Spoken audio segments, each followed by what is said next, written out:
அஸ்ஸலாமு அலைக்கும் வரஹ்மத்துல்லாஹி வபரகாத்துஹு. அல்ஹம்துலில்லாஹி ரப்பில் ஆலமீன். வஸ்ஸலாத்து வஸ்ஸலாம் அலா அஸ்ரஃபில் அம்பியாஇ முர்சலீன் நபியனா முஹம்மத் வ ஆலிஹி வஸாபிஹி அஜ்மாயின். அம்மாபாத். கண்ணியத்துக்குரிய எல்லாம் வல்ல அல்லாஹு ஜல்லசானு தாலாவின் நல்லடியார்களே, அன்பிற்கினிய சகோதர சகோதரிகளே, பிரமத அன்பர்களே, நண்பர்களே, உங்கள் அனைவரின் மீதும் ஏக இறைவனுடைய சாந்தியும் சமாதானமும் என்றென்றும் நிலவ பிரார்த்திப்பதோடு நான் சங்கை அப்துல் அஜீஸ். அல்லாஹ்வுடைய அருளால் அனைவரும் நலமாக இருப்பீர்கள் என்று நம்புகிறேன். இது அக்கீதா பாகம் 31. தொழுகின்ற முறையிலும் மக்களிடம் ஏராளமான பித்ஹத் அடங்கியிருக்குது. அது சம்பந்தமான விவரங்களை இந்த காணொலியில் நம்ம பார்ப்போம். அதில் தொழுகை பற்றிய செய்திகளை சென்ற வகுப்பில் பார்த்தோம். அதில் உள்ள இணை வைப்பு காரியங்களை தவிர்த்து தொழும் முறையிலும் மக்களிடம் ஏராளமான பிதஅத்துகள் உள்ளன. நபிகள் நாயகம் ஸல்லல்லாஹு அலைஹி வஸல்லம் அவர்கள் தொழுகையை அறிமுகப்படுத்திவிட்டு நமக்கு இட்ட கட்டளை என்ன? என்னை எவ்வாறு கண்டீர்களோ அவ்வாறே நீங்கள் தொழுங்கள் என்று கட்டளையிட்டார்கள். இது சஹீஹ் புகாரில் 6631, 6008, 7246 ஹதீஸ்களில் பதிவு செய்யப்பட்டிருக்கு. நபி ஸல்லல்லாஹு அலைஹி வஸல்லம் அவர்கள் தொழுத முறைப்படி தொழுவாகாமல் மதஹபுகள் என்ற பெயரில் சில சட்டங்களை நபி வழிக்கு மாற்றமாக செயல்படுத்துகிறார்கள்.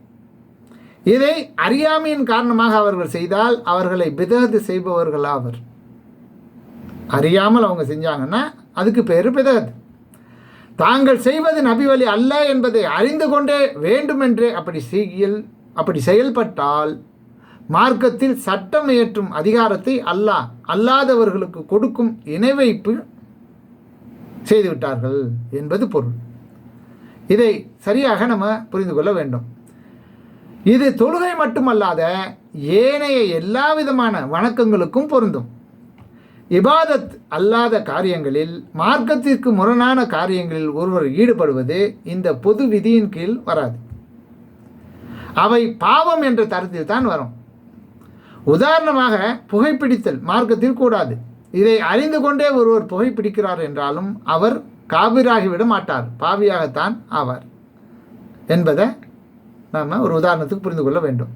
அதே நேரத்தில் புகைப்பிடிக்க இஸ்லாத்தின் அனுமதி உண்டு என வேண்டுமென்றே ஒருவர் வாதிட்டு கொண்டு அந்த பாவத்தை செய்தால் அதிகாரத்தில் அல்லாஹ்வுக்கு இணை வைத்து காபிராகி விடுவார் என்பதுதான் அதோடைய சரியான தீர்வு. அதை அடுத்து நோன்பு என்ற வணக்கத்தை பற்றி நம்ம பார்ப்போம். நாம் தொழுகை குறித்து மேலே பதிவு செய்த செய்திகள் நோன்பு, ஹஜ் போன்ற ஏனைய வணக்கங்களுக்கும் பொருந்தும். அனைத்து வணக்கங்களுக்குமே அந்த அடிப்படை விஷயங்கள் பொருந்தும். நோன்புடைய முக்கியமான அம்சங்கள் அல்லாஹ் அனுமதித்த உணவையும் பானத்தையும் அவனது கட்டளைகளாக அவர் கட்டளையிட்ட நேரத்தில் தவிர்ந்து இருப்பது, அவன் அனுமதித்த தாம்பத்தியத்தையும் தவிர்த்து இருப்பது. இந்த இரண்டும் தான் பிரதான அம்சமாக, முக்கிய அம்சமாக இஸ்லாத்தில் கருதப்படுகிறது. இறை தூதர் ஸல்லல்லாஹு அலைஹி வஸல்லம் அவர்கள் கூறினார்கள், நோன்பு எனக்குரியது, நானே அதற்கு பிரதிபலன் வழங்குவேன். நோன்பாளி தன் இச்சைகளையும் தன் உணவையும் பானத்தையும் எனக்காக விட்டு விடுவார் என்று அல்லாஹ் கூறினான். நோன்பு ஒரு கேடயமாகும். நோன்பாளிக்கு 2 மகிழ்ச்சிகள் உள்ளன.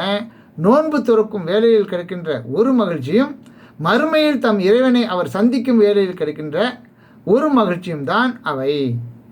நோன்பாளியின் வாயிலிருந்து வீசும் வாடை கஸ்தூரி வாசனையை விட அல்லாஹ்விடம் மனம் மிக்கதாகும் என்று சொல்லக்கூடிய செய்தி அபூ ஹுரைரா ரலியல்லாஹு அன்ஹு அவர்கள் அறிவிக்கிறார்கள். புகாரில் 7492 ஹதீஸாக இடம்பெற்றிருக்கு. சொன்ன ஹதீஸின்படி நோன்பு அல்லாஹ்வுக்குரியது. நோன்பாளி அல்லாஹ்வுக்காகவே அனுமதிக்கப்பட்டதையும் விடுகிறார். அல்லாஹ்வால் அனுமதிக்கப்பட்டதையும் நோன்பாளி என்ன பண்ணுறாரு? கைவிடுறார். அல்லாஹ்வுக்காக கைவிட வேண்டும் என்ற கருத்தையும் இது பொதிந்துள்ளது. எனவே மார்க்க கட்டளையாக உணவையும் பானத்தையும் தாம்பத்தியத்தையும் ஒருவர் கைவிடுவது அல்லாதவர்களுக்காக இருக்கவே கூடாது. அல்லாஹ்வுக்காக மட்டும்தான் அது. இன்னும் அல்லாஹ் அனுமதித்ததை ஹராம் என்றோ தடை செய்ததை ஹலால் என்றோ கூறும் அதிகாரம் யாருக்கும் இல்லை, அல்லாஹ்வை தவிர. அல்லாஹ் அனுமதி அளிக்காததை மார்க்கமாக ஆக்கும் தெய்வங்கள் அவர்களுக்கு உள்ளனரா?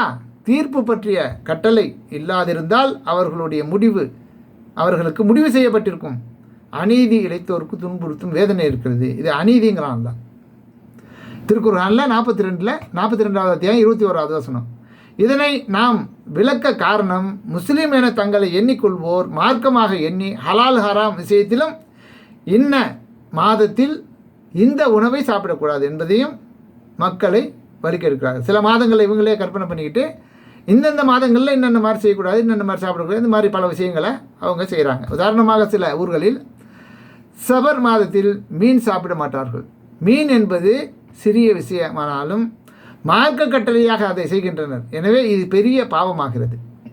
இதுவும் அல்லாஹ்வுடைய அதிகாரத்தில் அவருக்கு இணையாளர்களாக ஏற்படுத்துவதே ஆகும். மார்க்கம் என்ற பெயரில் வழிகேடர்கள் ஹலால் ஹராமில் விளையாடியது கொஞ்ச நஞ்சம் அல்ல, ஏராளம். குர்ஆன் ஹதீஸ் ஆதாரமின்றி மதகுபுகள், இமாம்கள், பெரியார்கள், மகான்கள் இவ்வாறு செய்யப்படும் அனைத்தும் வழிகேட.